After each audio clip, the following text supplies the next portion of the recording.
everybody. Welcome to another edition of Ace on Music.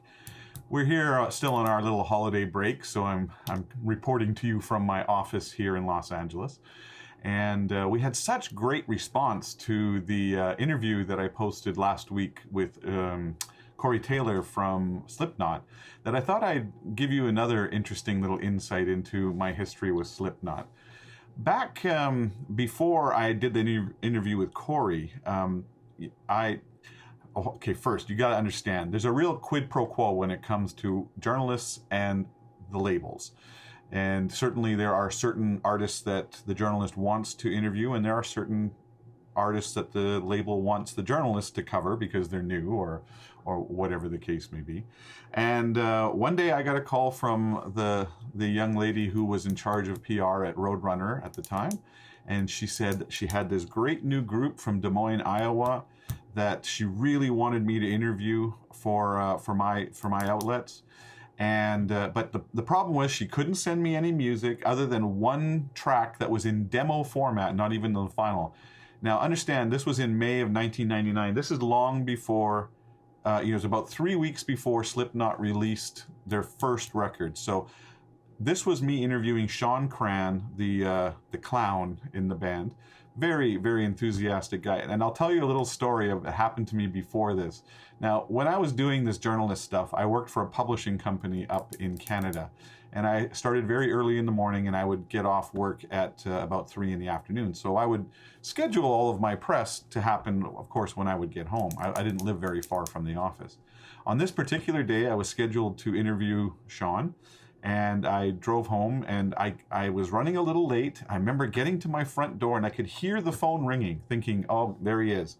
And I go to put my key in the lock, and snap, off comes the key. And I could hear him leaving a voicemail on my machine.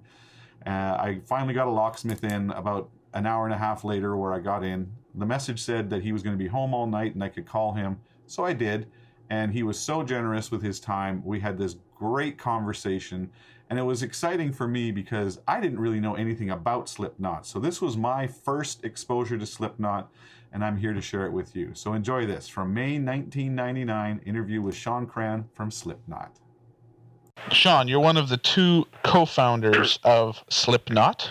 That is correct. All out of Iowa.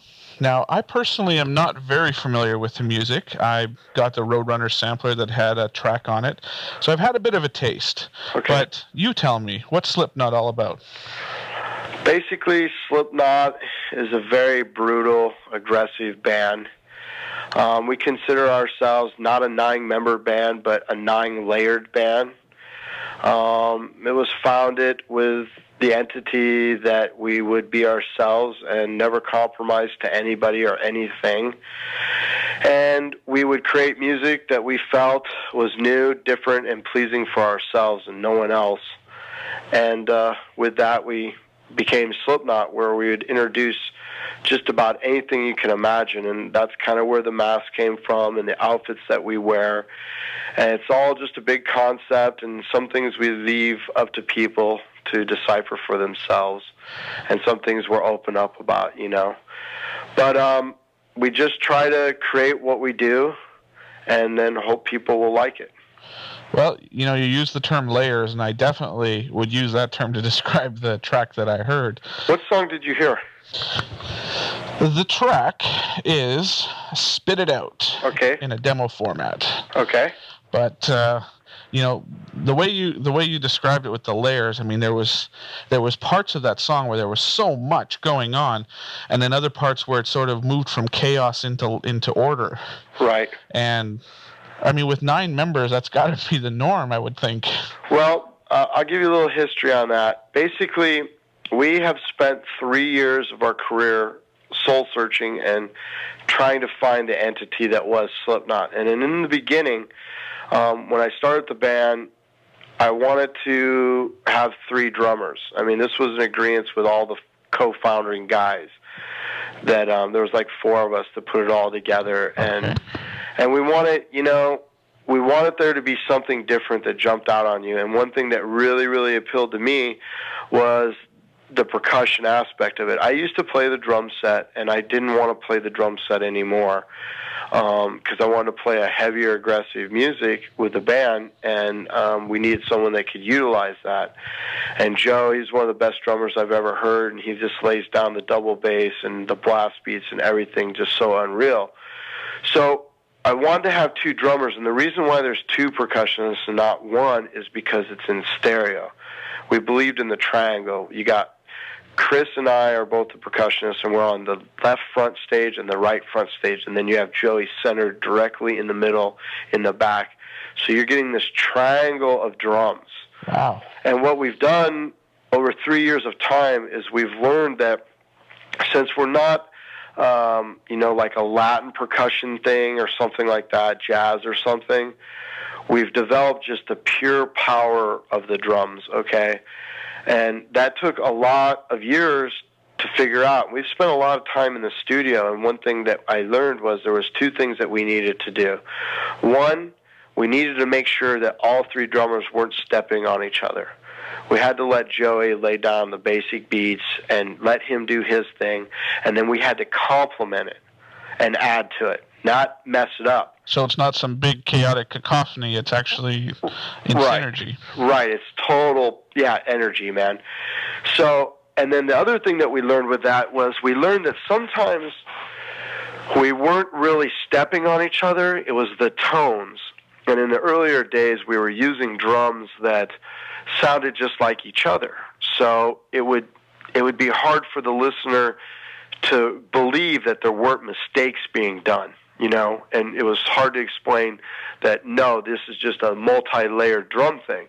So what we have done since then is we have developed different things to utilize, such as both percussion players play kegs and cans and saws and air tools. Cool. We use pipes. And I myself, I'm the only guy that I know of in the entire world that has an all-titanium drum set. And if you know what titanium is, oh, yeah. I'm a welder, and I love metal, and I can get into that later. But my titaniums were custom-made for me, for my specs and everything that I wanted, and they have a 1 in a million sound. I was going to say that must give a very unusual sound. Yeah, it's a one-of-a-kind sound, and we finally can differentiate the different sounds now. I think people are definitely on this album going to be able to pick apart the three drummers. And before, in previous recordings and previous things that we've done, it's been really hard. We've had to, I and the other drummer have really had to compromise and maybe pull some of our parts down in a mix, or maybe just not put them at all, because there was no layers, you know what I mean? They were just kind of all one thing. And it's a hard thing. It's something that we've developed over a long time. We have a song called Surfacing.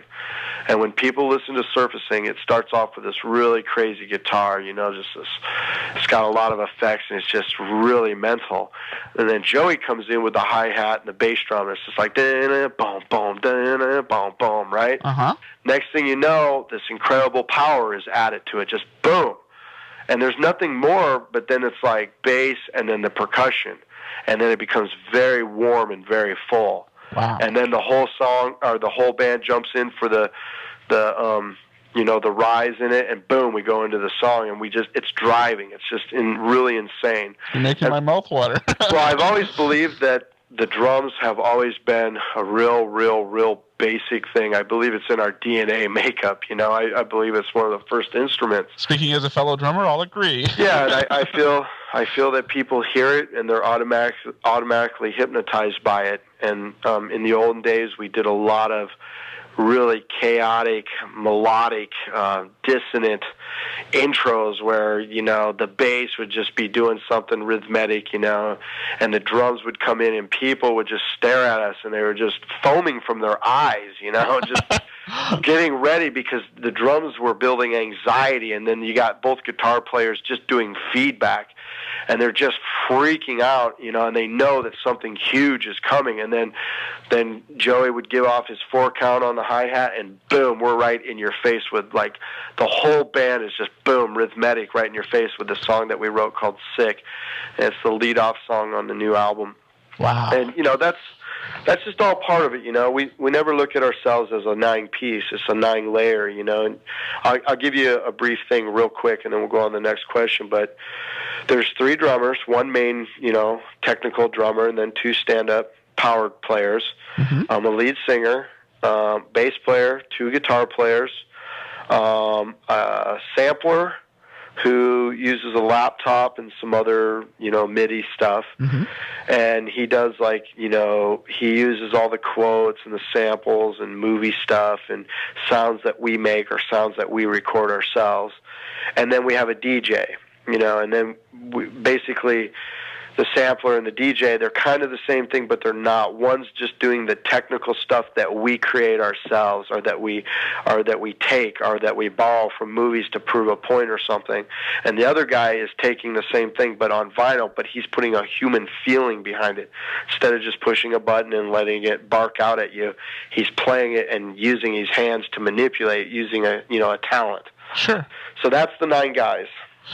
Well, I mean, there are a whole myriad of questions that flood to mind, but let me start with the first one that leapt to mind when we started talking about the DJ and the sampling. Sure. And that is, where does there's so much in the media these days about bands getting their wrists slapped because they're sampling this and sampling that, and mm-hmm. How does that play into Slipknot's big picture? Well, to be honest with you, in the olden days, in the beginning, when we were developing the theory of the band, there was probably a lot of samples used from movies and stuff like that. But nowadays, we really don't do that. We make our own stuff. Cool. I mean, we're all very computer literate, and we enjoy that kind of stuff, and we get in and we make sonic booms, and we record machinery, and we put it in reverse, and then put a pitch shifter to it, and then a chorus, and then we take it and record it on a little kid's radio, and we do some really sick shit to it, and then we utilize it. And the samplings can be sometimes a big part of our show, because we're not really a band we've always been against the basic, hi, how are you doing, tip your bartenders and waitress bullshit. We're not about that. We're about the music. The music's the most important thing, and the vibe of the music and the soul and the context of it. So what we like to do is we like to create some pretty sick shit to play in between songs, that even though the song is done, then all of a sudden there's this very haunting, dissonant thing that we've created that goes along with the whole theory of the band. And that way there's no downtime. People are still hooked into the machine, and they're waiting for the next, entity to come about, But we changed it up a little bit now, because, people need to know that songs have ended, and, we do need to communicate a little bit, but, we're easing our way into that. When I went to your webpage a few days ago, there's some pretty eerie tunes playing. Yeah. Is that the kind of feel that you were talking about? Yeah, I won't give it away, but we have a special entrance we usually do if we're playing a club, and we've been really known. I'll give you an example. We did a show with some friends of ours, and their name's The Urge, and this was like last year. And we were playing Omaha, and, they're kind of like a metal ska band a little bit. They got the trumpets, and they play some heavy stuff. Good friends of ours. Okay. Anyway, they let us open up, and they did like 2 sold-out shows. Well, no one knew who Slipknot was from Omaha, and what happened was, all these kids came up front, and we believed that they thought they were going to see these young, good-looking guys, get ready to skank or some shit like that, and, play some ska music or whatever, And so we always start our shows with sampling, and on this particular night, we started with the Grinch song. Oh, of course.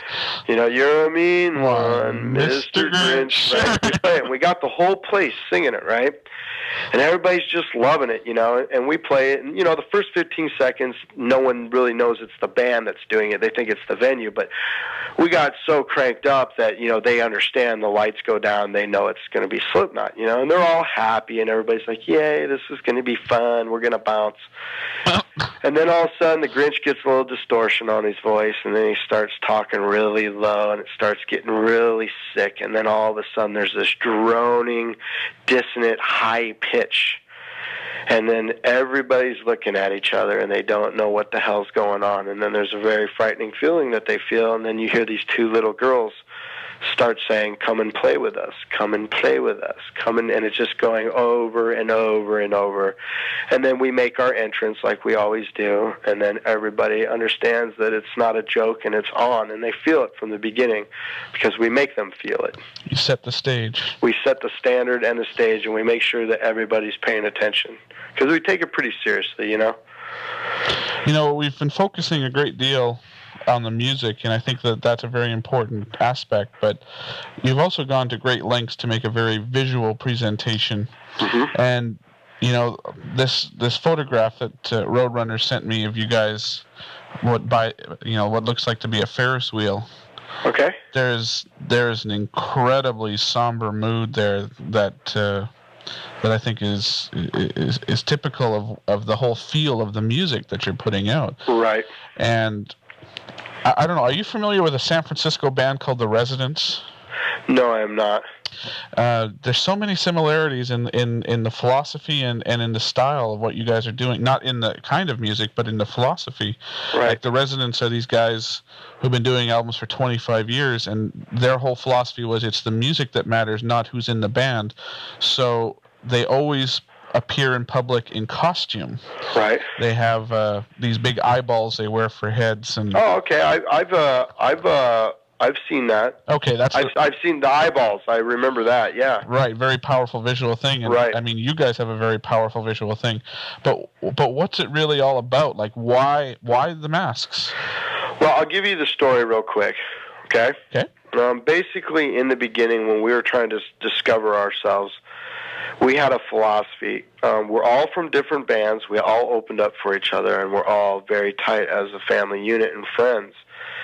We got sick of all the bullshit that was going down in Des Moines, and basically there was nothing going down in Des Moines, and we have had it. All the clubs that our bands opened up with each other went out of business and, got bored with doing whatever because of money or whatever. So we decided to make a supergroup. And with people with, a crazy, morbid way of looking at things, and that was going to abide by our standards and no one else's. So we had a rule that when we practiced that no matter who you are, man, woman, child, animal, creature, alien, I don't give a fuck, whatever, that no matter who it was, no one was allowed in the practice space. And if you were to walk down into practice would immediately stop, and everybody in unison would say, "Girl in the practice room." We allowed no one to look at us because we don't want any input from anybody. We want to do what we were put here to do and get out what we need to get out without any help. And when it's ready, a new song to Slipknot is a 2-month-old song. We don't release nothing or play it live until it's at least 2 months old. So anyway, we started playing in a reggae bar because there was nowhere to play, and it was in a bad part of town. And we got a Thursday night, and I was pretty good friends, or acquaintances, I should say, with the bar owner. And I conned him into letting us have a night. And he made me take a Thursday because he needed Friday and Saturdays and Monday nights. Right. So we took it, and we flyered like I think it was anywhere from 2,000 to 5,000 flyers. I had so many people working it that he got calls. Wow. He got calls from the city that he was going to get fined every flyer, and he called me up. And I'm like, "I'm sorry, I'll never do it again." He's like, "No, you keep it up." He's like, "You guys are the most hardworking band." So we started, we knew we were going to have our first show because of that and stuff, and we flyered it. And we decided that it wasn't about us. And we decided it wasn't about who we looked like or who we dated or where we worked or who knew who. It was about the music. The music is the most important thing to us. Everything is secondhand. We don't give a fuck about the masks. We don't give a fuck about the costumes. We don't care about the stage show. None of that shit unless the music is in your face and the best it can be. We are most mental about the music. It's the most important thing.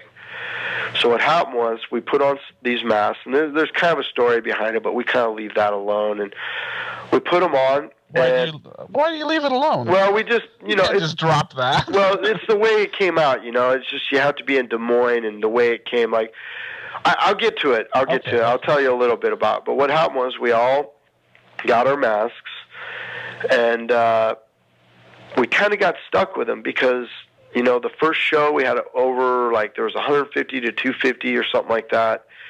And it was like the biggest show they ever had on a Thursday. And they were so impressed with us, and all the kids and everybody that came loved it so much they had us back the very next night. Wow. And the buzz started, and then it got sick, and then it got demented. And people started, we couldn't believe it as a band that people were understanding what we were feeling. It was really hard to acknowledge. I mean, so you were wearing the masks at Yes, this point? we've always worn the mask. Okay. Always. Okay. From the beginning. And it hooked, and it made sense, and it worked. And like my lead singer has always said, Corey has always said that, people do say that, some people say, well, what are they trying to do? They're trying to hide behind the mask.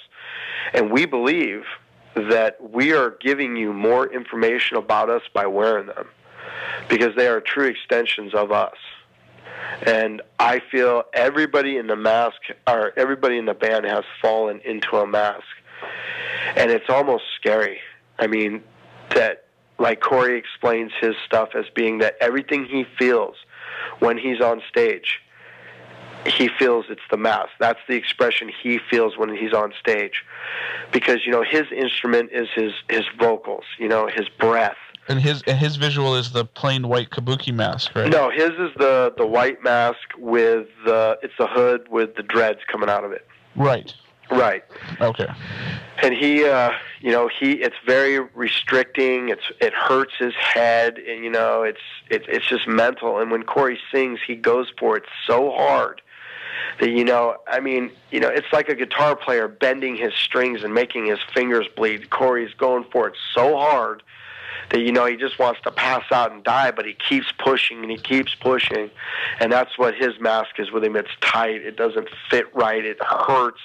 It's everything he hates. It's everything he loves, It's got a very painful look to it. Yeah, and that's what it is to him, and that's what he would tell you. He'd say it is exactly what you just said. Very painful.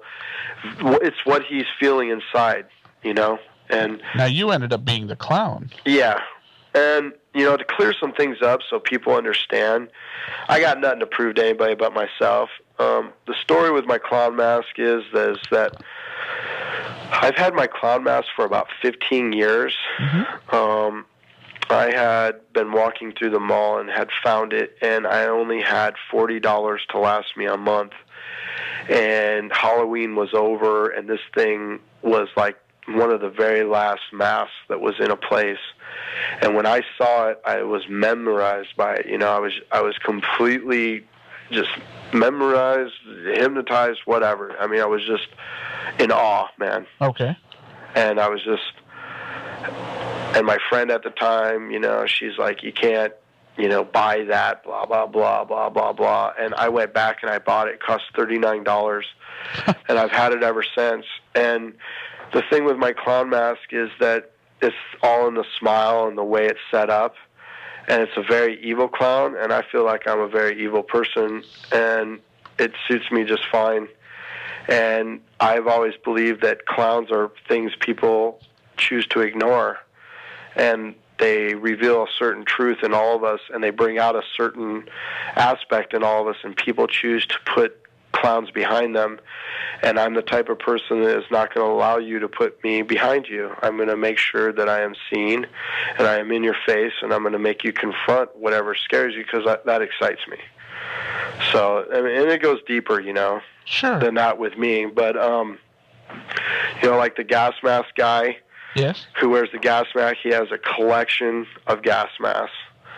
And he's got them all, dude. And he believes that each one has a different personality, and he acts different in each one. And it's amazing because we'll do photo shoots, and he'll have one on, and it makes him feel a certain way, and then he'll wear another one, and it'll make him feel another way. And they're just extensions of his personality. And everyone in the band is happy with what they wear. I mean, no one complains. And we're always taking it to the next level, I mean, we're not, we don't want to be stuck with any one thing our whole lives. You know, I don't want to be Kiss and be stuck with wearing a star in my eye forever. Right. So maybe I won't wear my clown mask that I'm wearing right now forever, but maybe I'll have other clown masks, but they have to be the right ones. That one's always going to be a part of my life, and it's always going to be seen, but it's one of a kind, one in a million, you know, for me.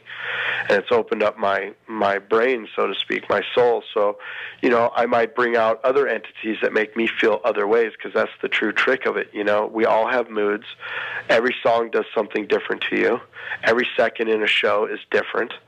And, you know, why not, you know, wear things that make you feel different, you know, as you're going along. So I agree with you 100%. So, you know, we're gonna keep it going, and we, you know, like I said, we got kind of stuck with the mask because we started having kids show up in their mom's wedding dresses with gas masks on, and there were other clowns, and I mean, everybody in the band has people who wear their stuff. Right. I mean, we've had masks that we've discontinued, and people have come to those shows after we've discontinued a mask, and they're wearing masks like that. Does that bother you that they do that? No, we totally encourage it. I can't wait to the day when I can look out in a club, you know, because it could never happen in an arena or something. Never's a strong word, but I don't see it happening. But I can't wait until I go to a club one day and everybody I see, the real people out in the pit, the ones that are getting sweaty, the people that can't stand being around people, but yet they're brought together by music, and they'll stand in a pile of people just to feel music. Yes. I can't wait to look out and see every one of those people in a mask, and it will happen eventually. Only if people get it, and I think they're going to get it because we're going to make them get it. Well, you have a huge opportunity coming this summer to do that. That's right. The Ozfest, you're on the second stage. Yep. And how did that come about, and what are you going to do with it? Well, I'd like to start off by just saying how honored we feel. It is like the most amazing feeling, not only to just be on Ozfest, but to have people ask you to be on Ozfest. And we are so blessed. I don't think any one of us in the band really realizes that we're on it yet, because it's too amazing to us. It's too big, you know what I mean? Right. And we can barely just, you know, comprehend the idea of it. It came about because I think the album is going to be one of the best in '99, hopefully. I mean, we're fully behind it.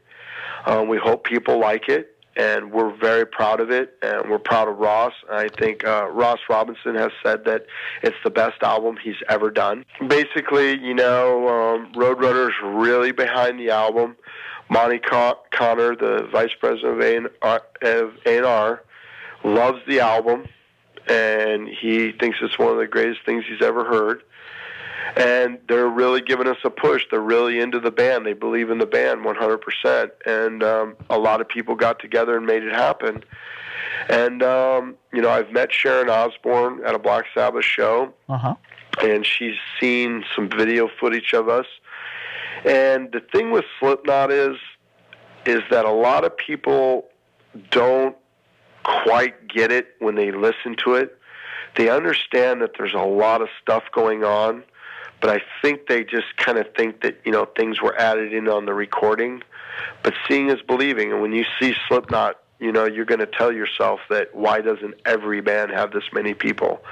And I think that's what everybody did. They saw some video footage and they heard the music, and they're like, wow.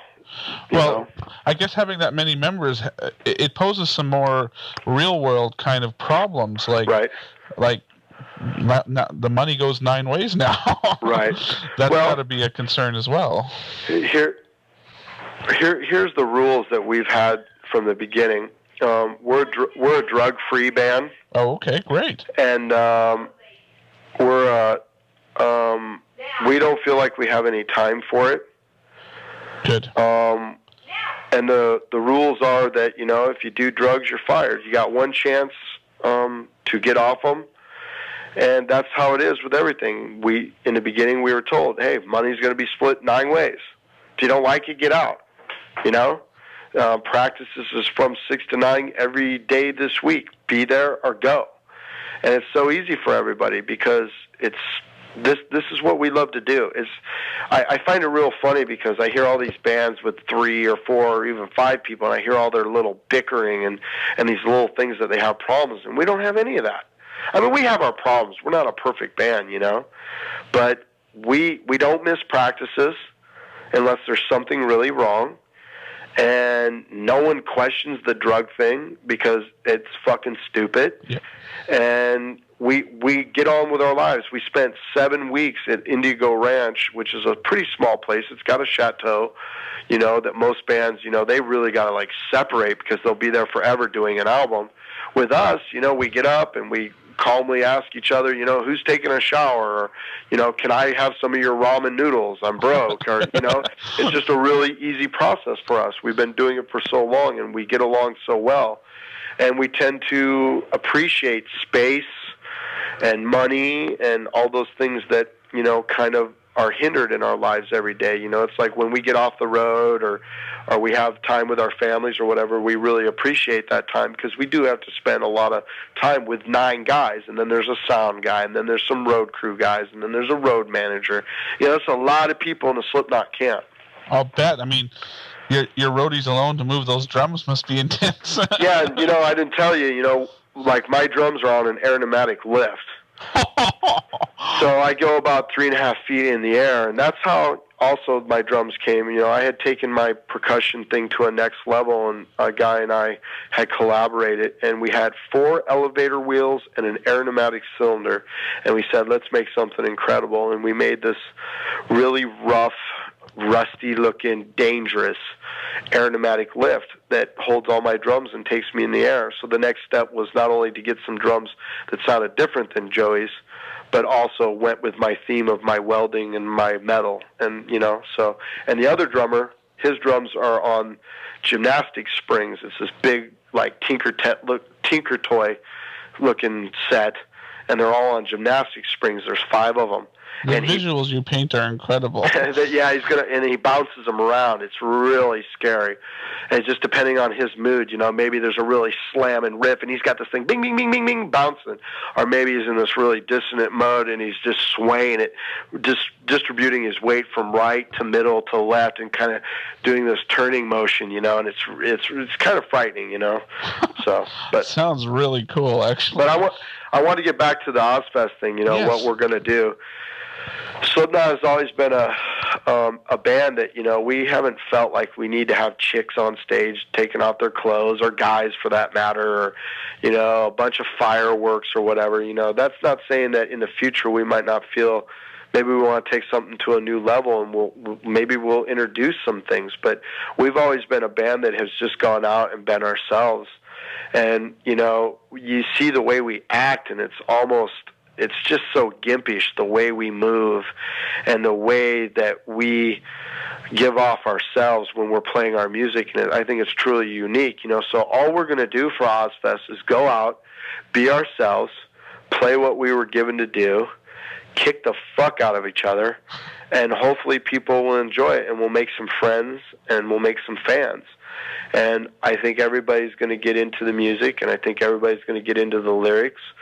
And, you know, it's the first step. And like I said, we're really honored that our first professional tour supporting a new album is Ozfest. That's just incredible. Oh, man. And my drummer and I tell each other every day that we can't believe it until we're actually in the Winnebago going to West Palm Beach, Florida for the first show. And, you know, it's exciting, man. It is just exciting, and we just want to give it. We want to bring it, and we want to bring it hard to the world. So it's an honor. It sounds like it's been a long and winding road, but oh yeah, it also sounds like a band like yours inspires some pretty devoted fans. Yes, very much so. I've always told people, like I said, you know, most of us are computer literate, and I go online, and, you know, there's a fine line between your fans and yourself, you know, because of the privacy factor. Sure. And you have to keep people at arm's length. But I always tell people, you know, I I really believe in this.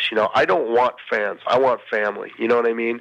And family sometimes means, it doesn't mean that all my fans are going to come over to my house and come to my child's birthday. It just means that there's a general caring there. There's a nurturing, because, I'm 29 years old, and sometimes I wonder what my connection is with people, and what my connection is the philosophy behind life and the music. The music brings everybody together. It doesn't matter if you're in a wheelchair or you're blind, or there's no time for any of that stuff. It's what the music makes your inner self feel, and it brings us all together, and that's amazing. And it's so much more than money or cars, or no, it's just something you can't usually put a finger on. And when you do it, and you do connect with those people out there, it's more than just fans and band. You know what I mean? Absolutely. It's something more that is just intense. And I go on, and if I get on AOL, I'll have 50 kids hit me at once, and sometimes I think they think I'm being a little rude because I turn my IMs off or whatever, but it's just overload. I talk to so many, and I try to be as nice as I can and talk to as many of them as I possibly can. But it's hard, and they all have great things to say, and every one of them is important. Kids, I've talked to one kid who, he was one of the very first people that ever emailed me or instant messaged me on AOL, and I talked to him, and I got to know him, and he was 13 years old. And he couldn't believe that I was married and that I had children and was able to be in a band, and I just told him that anything you put your mind to, you can do. And that led into the next aspect where he told me he played guitar, and he also played that instrument. I can never pronounce it, but it's the same instrument Max Cavalera plays. So I got the coconut gourd shell thing with the string. Oh, right, okay. Yeah, he hits it with a stick. Right. And I just found that amazing. So we started talking about that. And he was telling me all about it. Well, a month later, he came back and he was talking to me, and I was saying his name and everything, and he's like, "Wow, you remembered my name," and all that. And we talked, and he just couldn't believe it. And then when I let him go, I'm like, "Now remember, keep practicing your art." And he's like, "What art? I can't draw." And I'm like, "No, man, your guitar and that Max Cavalera tool." Right. He's like, "You remember?" And I'm like, "Yeah, I remember. That's important. Those kind of things, keep practicing. You'll be in a signed band. You'll be in front of people, and you'll be spreading something that you can share with everyone. It's important." And that, I try to do that, I try to give a little time, but you got to keep them at arm's length because, privacy and space is just, it's important too for sanity, Oh, absolutely. And as you become more and more popular, it's going to get worse and worse. Right. Everybody in the band has what we call stalkers. We have I'm on the, if you're standing in front of the stage, I'm on the right side, and I have devoted clown lovers. And on the other side is the guy with the white nose, and he's got devoted followers. And then there's people that just love Corey, and they're there. And everybody, there's masks of every guy in the band. And everybody's got followers, and sometimes it can get really surreal, and it takes some weird turns sometimes, So I find talking to you, I find huge contradictions in what you say and what you obviously believe. Okay. Earlier, when we were talking about your mask, you were trying to tell me that you're this evil person, right? And now you're telling me that you really believe in family rather than fans. Right, but what I also told you was that the masks were extensions of our personalities. Right. And I'm not wearing a mask right now. So, but if it's an extension of your personality, that person, I'm still talking to that person. Yeah, you're still talking to that person. But that person also has some other stuff and some other issues. Fair enough. You know what I'm saying? I do indeed. Wow. Anything, I haven't, of course, heard the album yet. It comes out this summer on Roadrunner, right? It's got to be, it must be like at the crest of the roller coaster ride, and it's about to let go. Well, I can just tell you something real briefly about that if you wish. Sure. We spent 3 years developing our style, and we had released an album that was very, it had so many different styles, but it was all under the name Slipknot, and we were still trying to figure out who we were. And when we came across Ross, And the way that worked was the woman that was managing us had been listening to us, and she realized that we brought up the name, Ross Robinson, Terry Day, and other bands. And she had asked a friend that was in the industry who managed the band Goldfinger, and she's like, my boys keep talking about this producer, Ross Robinson. And he's like, Sophia, I manage him, and she couldn't believe it. It was just weird. She's like, I got to send you a tape. So she spit it out, and John Reese loved it. And he then, in return, gave it to Ross, and Ross dug it, and Ross wanted to come. So we booked a show, and the show was sold out, and Ross came, and he came to a practice, and that really made us nervous because we don't like anybody, I don't care who you are, in the practice place, but you got to do what you got to do sometimes. Right. And he loved the practice, and then he came to the show, and he left. He watched the whole show, and he didn't tell us anything.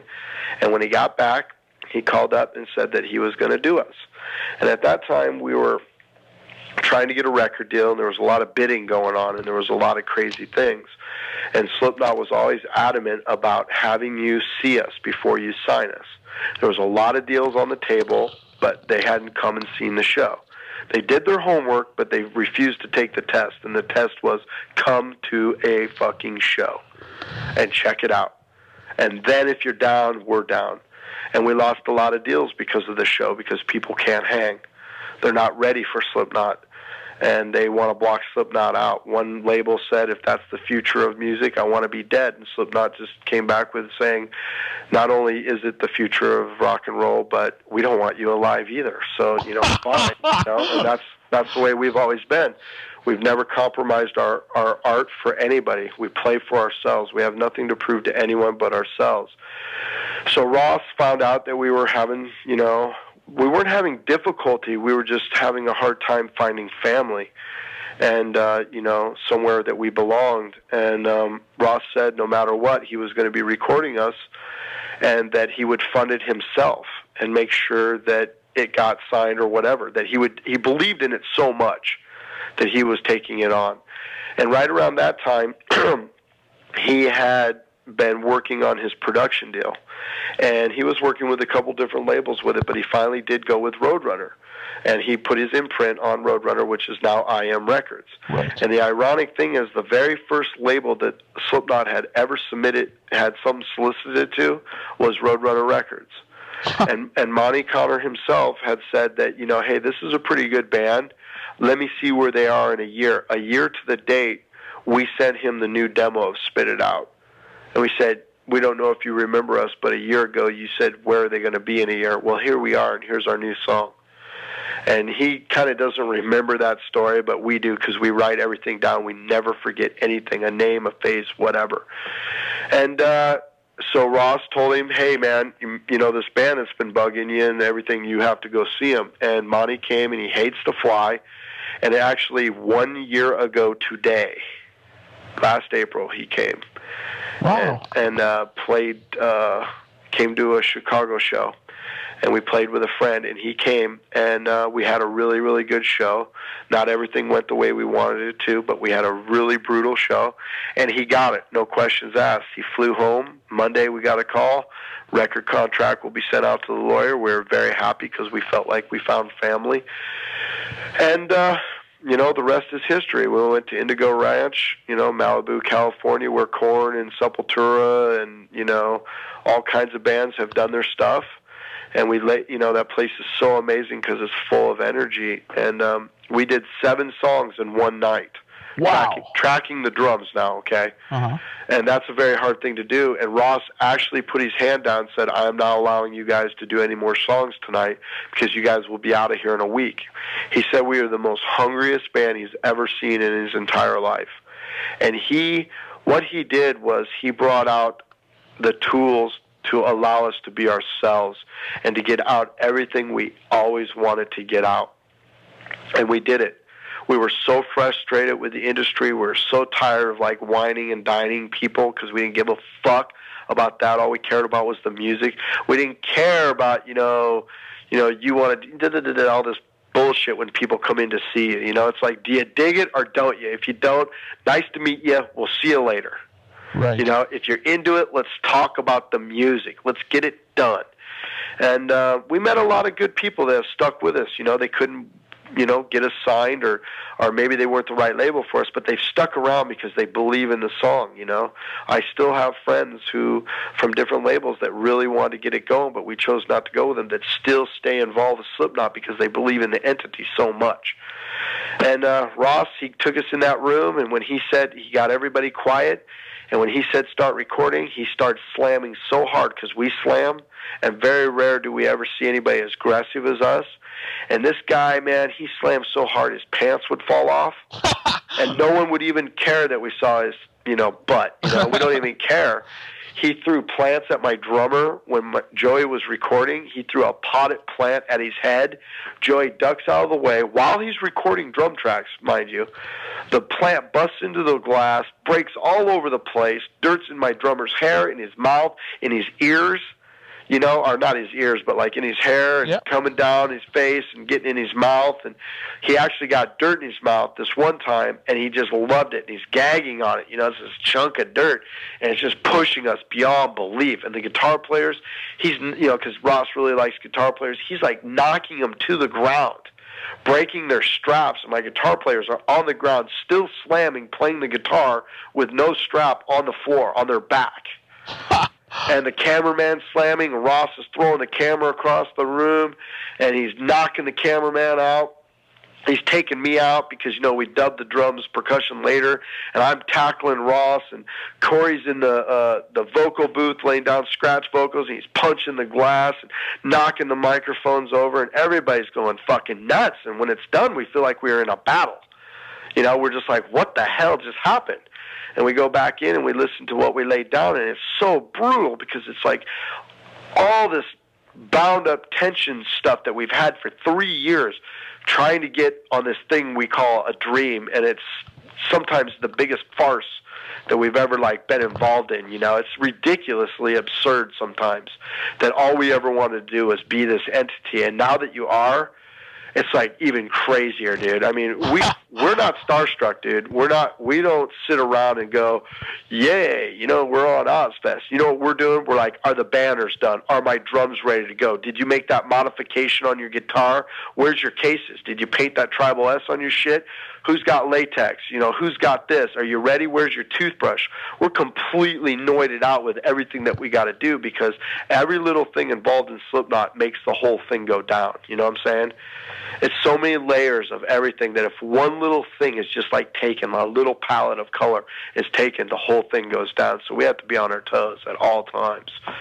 And it's sometimes really frustrating, but man, I'll tell you, when it's all said and done, when people hear the album, I think they're really going to feel something new, and I really believe that Slipknot is on the forefront of a new movement. You know, you've had this movement that's been going on for a while, you know, and I've heard them call it Adidas rock or pit metal or whatever they've been calling it. All those bands are great. I like them all, you know what I'm saying? Mm-hmm. And those bands aren't going anywhere. Those bands are going to stay right where they are, but it's time for something new.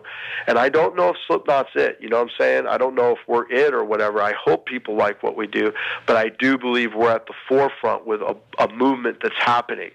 And I think it's a very honest and true and very, very, very fed up, brutal movement. And I think it's so real that it's just too true.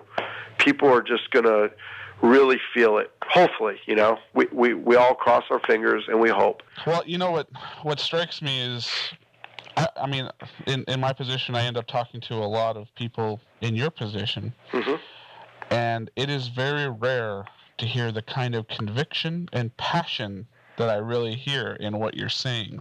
You know, so often, you know, I talk to these people and they're like, oh yeah, okay, question 17, answer 93, you know? Right. And, but, you know, the conviction and the absolute energy that comes across in talking to you is intense. Well, thank you. Well, we've always believed that, we've had a lot of people point their fingers at us, and we're the kind of people that, you know, break that finger and shove it right back in your face. We've had people say that we're going to bow down and, you know, become drunks or this or that. And you know what, man? Nothing excites me more than to tell people I don't do drugs and I do what I do on stage. I roll around.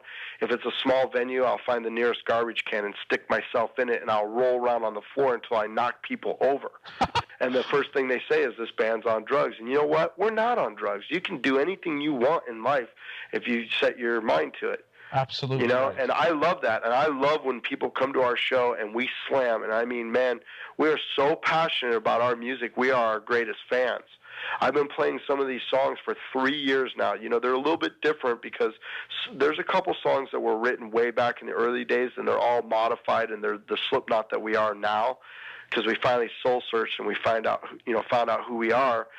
And they've been super modified to what we are now. And I've been playing these songs for 3 years. But you know what? I go to practice and I slam because I love it. I love this band. I am what I am in this band because of the 8 other guys that played the music with myself.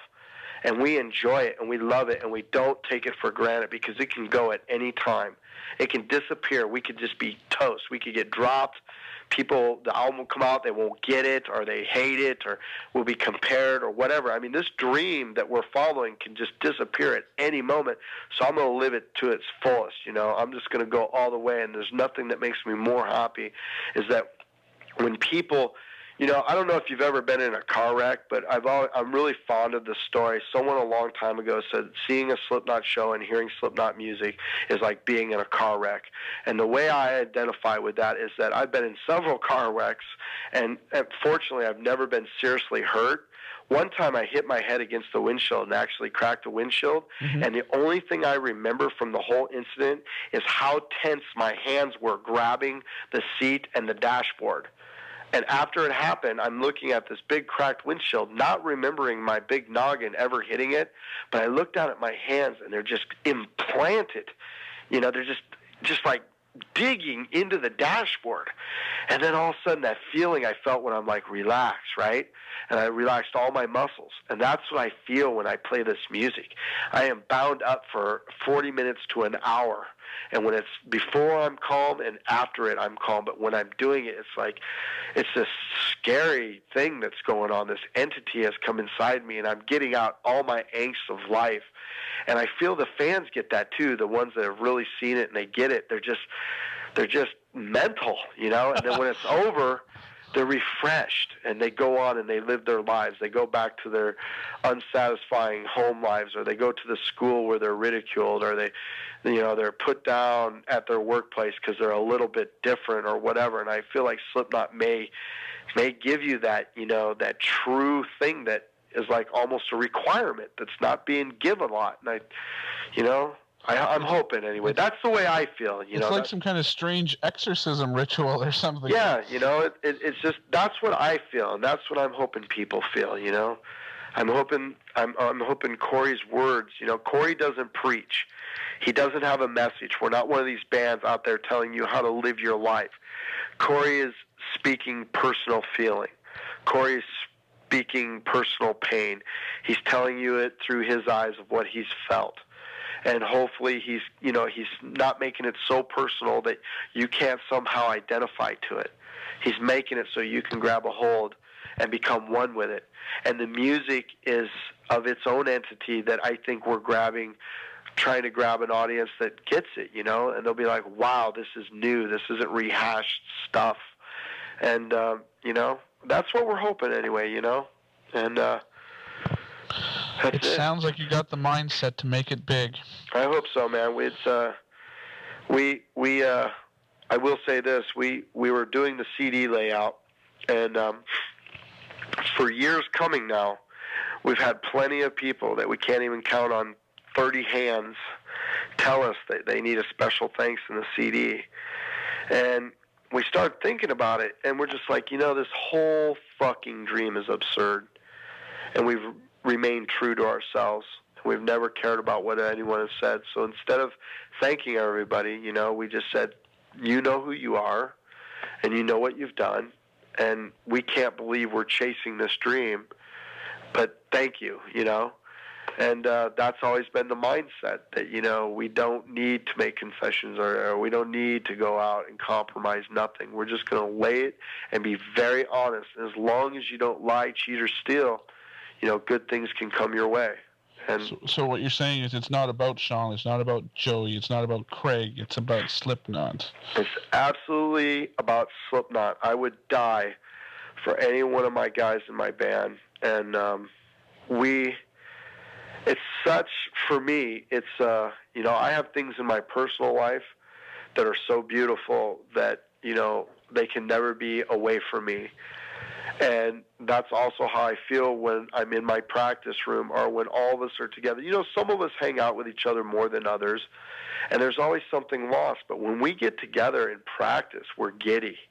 We're like total dorks. We're running around. We're like, oh, we're going to practice, and oh, my God. And then all of a sudden, man, the countdown goes, and we make these jokes that no one gets, and we're all in tune, and the music starts. And I don't care if it's practice or a show. It's the same. We're going for it. And it's just, it's real. I'm not doing it because it's my job and I want to make money to it. I'm doing it because it makes me feel great about myself and the world that I live in and the people that I'm around. Well, I tell you, I'm really looking forward to Ozfest now just to see you guys play. Well, I hope we don't let you down. Oh, I'm sure you won't.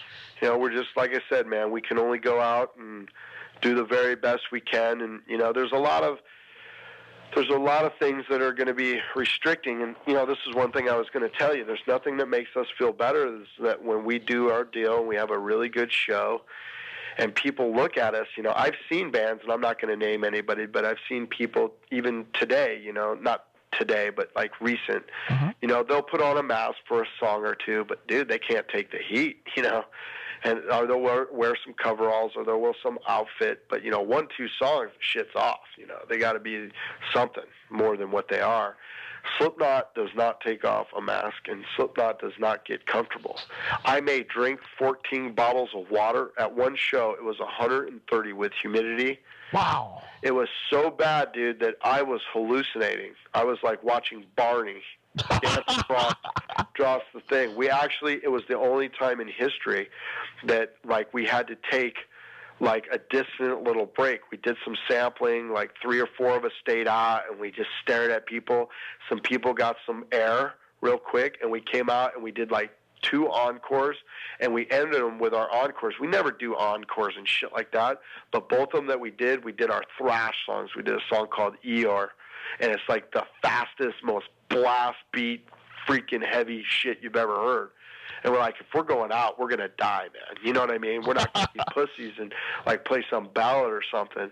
And so we have a lot of things that go against the band too. We're already trying to take measures because we have, in July, we're going to be playing Phoenix, Oh. And, I'll guarantee you most of the bands are going to have their shirt off. And, if you've ever played football and you practice those first 4 days and the coach tells you put on the helmet and the shoulder pads. Right. I don't know if you've ever done that, but I was a defensive nose guard, and I used to freak out. I mean, almost literally cry because of that helmet. And that's what it's like. No one has an awakening until they've spent an hour in a rubber latex hood. 90% of your body heat escapes out of your head. Right. And that's all I should have to say right there. That's right. And we've drank, I've literally little 8-ounce glasses or bottles. I've drank 14 in a show before. 14. Wow. And was still thirsty and was Slipknot's writer, 400 bottles of water. Yeah, no, it actually is, man. We're not all about the deli tray and all that shit. We get stuff like that and stuff, but we're just like, where's the fucking water and where's the towels?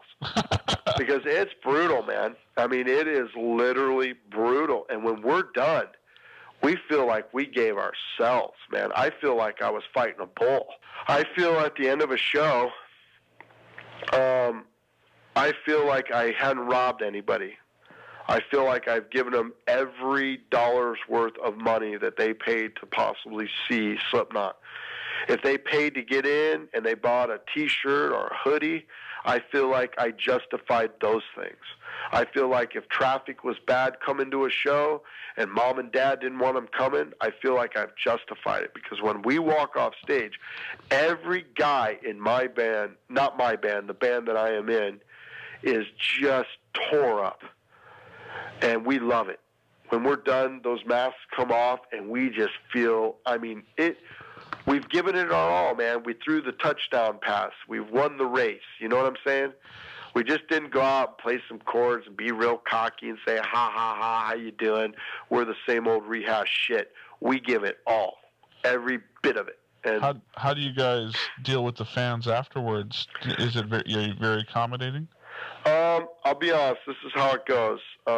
We don't really like our identity known. Mm-hmm. People somehow always seem to figure out, because we're in a small venue or something, right? And we are very courteous, and we always have time for people. We're not just like splitting, unless we have to. You know what I mean? Right. But if someone comes up to me and they feel a need to talk, I give them time. And even though I don't have my mask on, it's part of it, and it's part that we have to confront, and it's part that we have to do. So you get asked to sign a lot of stuff too? Yeah, we get asked to sign.